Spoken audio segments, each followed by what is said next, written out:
দেখো তাহলে আজকে বায়ুমণ্ডলের যে স্তরগুলো আছে সেই স্তরের মধ্যে আমরা প্রাকৃতিক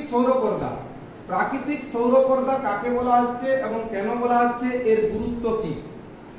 অর্থাৎ প্রাকৃতিক সৌরপর্দা ন্যাচারাল সানস্ক্রিন, এই প্রাকৃতিক সৌরপর্দার গুরুত্ব কতখানি সেটা আমি এই যদি পৃথিবীতে থাকছে এবং এটা হচ্ছে প্রাকৃতিক সৌরপর্দা, তোমাদেরকে এই প্রাকৃতিক সৌরপর্দা এবং এই পৃথিবীতে মানুষ বসবাস করছে সেটা তোমাদেরকে আমি এইভাবে দেখাচ্ছি। প্রথমে সেটা দেখার আগে বায়ুমণ্ডলের এই যে স্তর বিন্যাস আছে, troposphere, stratosphere, mesosphere, ionosphere, exosphere এবং ম্যাগনেটোস্ফিয়ার, এই যে স্তরগুলো আছে সেই স্তরের মধ্যে আমাদের প্রাকৃতিক সৌরপর্দাটা কোথায় আছে না স্ট্র্যাটোস্ফিয়ারের নিচে ওজোন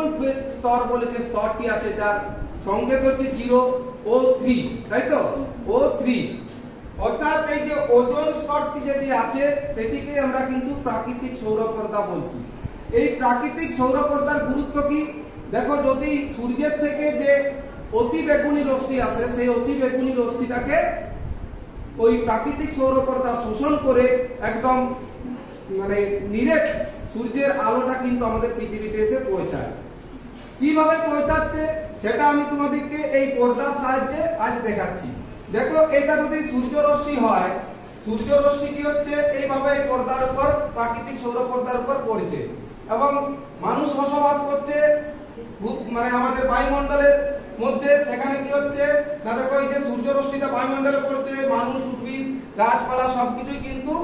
আমাদের এই পরিবেশের মধ্যে আছে। তাহলে দেখো এই যে সূর্যরশ্মিটা পড়ছে, সূর্যরশ্মিটাতে কি হচ্ছে না প্রাকৃতিক সৌরপর্দা কি করছে তাকে শোষণ করে নিচ্ছে এবং ছেকে পুরো নিয়ে যে সূর্যের রশ্মিটা সেই রশ্মিটা কিন্তু পৃথিবীতে এসে পৌঁছাচ্ছে, যার ফলে মানুষ কিন্তু সুস্থ থাকছে এবং কোনো অসুবিধা হচ্ছে না। কিন্তু বর্তমান দিনে এই যে ওজোন স্তর বা প্রাকৃতিক সৌরপর্দা এর কিন্তু আস্তরণটা কি হচ্ছে আস্তে আস্তে, এইটা যদি আমি ধরি এটা কি হয়ে যাচ্ছে পাতলা হয়ে যাচ্ছে, যার ফলস্বরূপ কি হচ্ছে পাতলা হয়ে যাওয়ার কারণে এটা কি হচ্ছে ক্ষয় হয়ে যাচ্ছে এবং এই যে আমি পৃথিবীতে যে মানুষ বসবাস করছে তার শরীরে কিন্তু ধীরে ধীরে এই যে অতিবেগুনি রশ্মি কিন্তু শরীরে প্রবেশ করছে, যার ফল কি হচ্ছে না আমাদের পৃথিবীতে উদ্ভিদ বা প্রাণী জগতের উপর অনেক প্রভাব ফেলছে এবং মানুষের শরীরে বিভিন্ন রোগের